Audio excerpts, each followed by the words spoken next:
Hello everyone, welcome back again in Spateria channel. In this video, I will show how to lock a folder in Windows 10. Don't forget to like, comment, and subscribe for no new updated videos about tutorials on Android and laptops from Spateria channel. Let's start.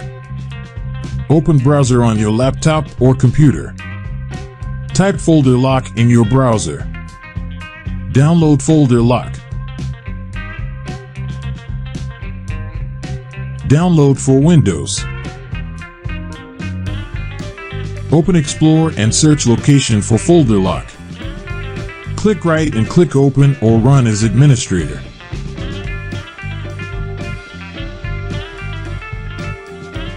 Open folder lock.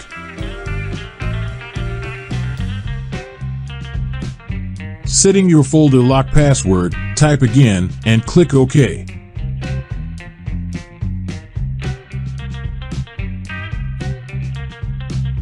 Click the Lock Folder menu. Click Add Items to lock and add folder. Browse for folder and select the folder.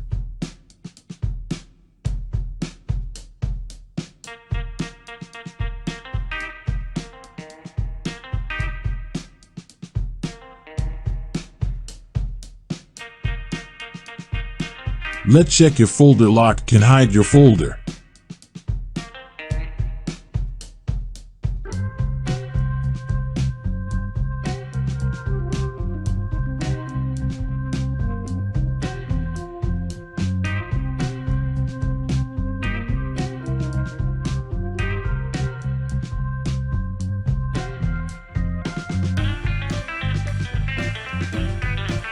Don't forget to like, comment, and subscribe to know new updated videos about tutorials for Android and laptops from Spateria channel. Thanks for watching.